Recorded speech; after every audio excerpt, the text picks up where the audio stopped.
j'aurais à passer. Le premier, c'est les enfants à l'école, travaillez bien, vous allez devenir des adultes instruits et libres. Ça, c'était le premier message que j'avais à passer.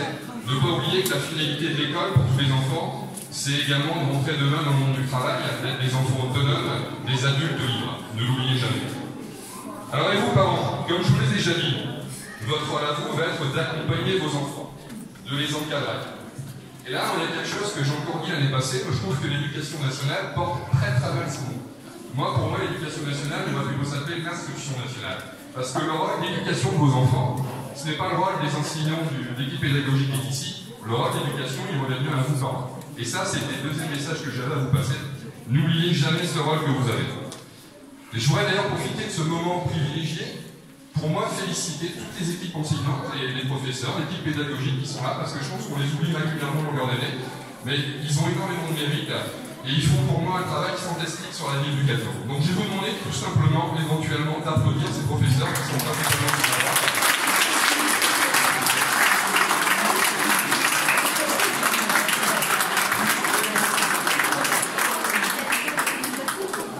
Vous voyez, ça leur fait plaisir. Bon, c'est la fin d'année, je suis pas sûr que les notes de vos enfants soient améliorées pour autant.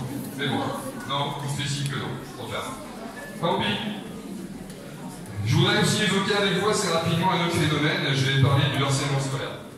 Alors, des chiffres indiquent qu'un enfant sur 10 sera harcelé pendant sa scolarité. Pour moi, ce chiffre est largement inférieur à la réalité.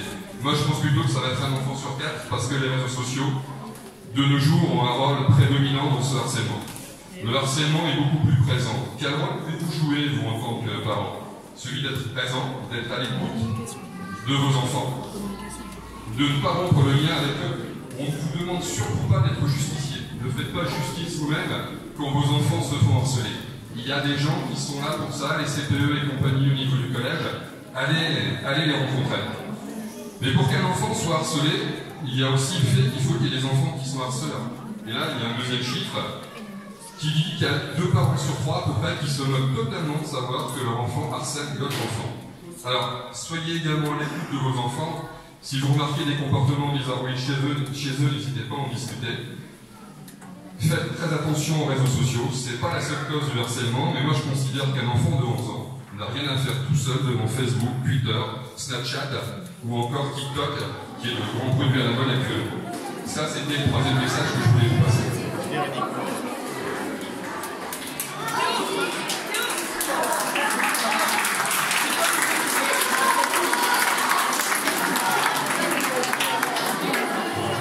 Alors Facebook, par exemple, c'est interdit au moins de 13 ans. Je ne sais pas si tout le monde en a bien conscience. Alors, je vais évoquer avec vous rapidement le côté néfaste du monde numérique. Mais pour moi, le monde numérique n'est pas que ça. Vous ne devez pas non plus interdire à vos enfants d'aller sur Internet. Je vous parle bien de devoir les encadrer. Le monde a pour moi connu un changement complet au XIXe siècle avec ce qu'on a appelé la révolution industrielle. Notre façon de vivre et le monde qui nous entoure a totalement changé. Et je pense qu'aujourd'hui, on vit aussi, sans nous en rendre compte peut-être, une modification tout aussi importante du monde qui nous entoure. Là, je suis en train de penser à la révolution numérique. Et il ne faut surtout pas la louper. La révolution numérique a déjà très largement changé nos façons de communiquer. Tout le monde doit avoir un portable dans la poche, je pense, le SMS est devenu une habitude courante. Notre façon de nous divertir aussi, qui n'a pas ici Netflix ou qui ne regarde pas les vidéos sur YouTube, des choses comme ça. Et je pense que les prochains changements, et nos enfants vont les connaître, ça va être sur la façon de nous déplacer, sur la façon de travailler et également sur la façon de se soigner. Donc il va y avoir des grosses révolutions numériques qui vont arriver dans les années qui viennent et il ne faut surtout pas louper. Le numérique c'est quelque chose qu'il faut apprendre à utiliser, il ne faut surtout pas le suivre. Alors on va revenir aux enfants. L'entrée au collège est pour certains redoutée, pour d'autres attendue.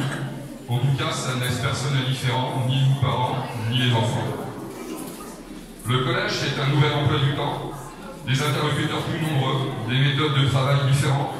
Vous allez voir arriver des nouveaux cours, des LV1, SVT et compagnie. Il va falloir que vous appreniez, comme vos enfants, à déchiffrer leur emploi du temps. Mais le collège, c'est aussi un lieu de formation de l'individu et du futur citoyen. Une large place va être faite à l'éducation, à la responsabilité ainsi qu'au respect nécessaire des personnes, des règles et du cadre de vie. Alors c'est pour ça qu'en plus du dictionnaire, on va remettre aux enfants un petit livret qui s'appelle Bien vivre ensemble. On le remet chaque année. Moi ce que je conseille aux parents que vous êtes, c'est de feuilleter ce bouquin avec vos enfants et vous allez voir, il y a des choses très très intéressantes à l'intérieur. T'as du mal à voir?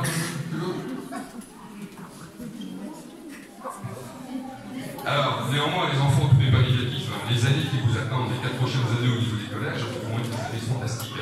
Vous ne vous y attendez sûrement pas encore, mais vous allez voir, vous allez vous amuser, vous allez apprendre beaucoup. Il faut savoir faire les deux en même temps. Alors, on va vous offrir un dictionnaire, j'en ai parlé avant. Alors, au début, moi, je me suis dit, offrir un dictionnaire en 2019, c'est quelque chose qui peut paraître totalement anachronique, mais quand on pense à des sites comme Wikipédia, ça peut paraître compliqué. Pourtant, les ressources informatiques, on les a évoquées juste avant, pour moi c'est d'une utilité évidente, mais les sources informatiques ne représentent pas les mêmes garanties d'exactitude, de vérification, de concision que les ouvrages édités par des professionnels qui sont reconnus et identifiables. Il y a peu de temps de ça, j'avais une discussion avec un parent sur le fait comment on fait pour repérer une faute d'orthographe quand on écrit. En général, on a un impact visuel, c'est-à-dire que vous voyez visuellement que le mot que vous avez écrit est mal écrit, parce que vous l'avez déjà écrit autrement ailleurs. Et aujourd'hui, avec ces réseaux sociaux où tout le monde fait des fautes d'orthographe, je pense que les plus jeunes perdent leur repère et écrivent n'importe comment. Il n'y a pas longtemps encore, on rigolait d'ailleurs avec M. le maire, il y avait une discussion sur les fameux eurodateurs qui sont en centre-ville, où les gens pensaient que c'était des systèmes qui sont payants, qui ne le sont pas du tout, qui nous font gagner un temps phénoménal. Et je voyais sur les réseaux sociaux des gens qui écrivaient non aux eurodateurs, D-O-R-O-D-A-T-E-U-R. Voilà. Et je pense que ces gens écrivent ça comme ça parce qu'ils l'ont lu ailleurs sur les réseaux sociaux. Donc ce dictionnaire, pour moi, c'est quelque chose qui est également concis, qui est pratique, qui est exact et qui a été vérifié. Et d'ailleurs, les ventes ne mentent pas, puisque les dictionnaires, je ne sais pas si vous avez une idée du nombre de dictionnaires qui se vendent par an. Est-ce que vous avez une idée? Non. Il y a 1 million de dictionnaires monovolumes de langue française, c'est moins exact que ça porte, qui se vendent chaque année. Alors dans ces dictionnaires, on a les grandes marques qui sont le Robert, le Larousse et le Hachette. Alors nous, cette année, c'est le Hachette édition 2020 qu'on va offrir aux enfants. Et ce Hachette 2020, est-ce que vous savez où je l'ai trouvé? Moi, je l'ai trouvé tout simplement à la maison de la presse du Cadeau. Donc on est très heureux d'offrir à vos enfants un dictionnaire qui plus est d'acheter localement. Et ça, c'est le 4e message que je voulais vous passer aujourd'hui. Achetez local, vos commerçants vous attendent. N'hésitez surtout pas à aller les voir. La maison de la presse vous propose des kits pour l'année prochaine qui sont fantastiques.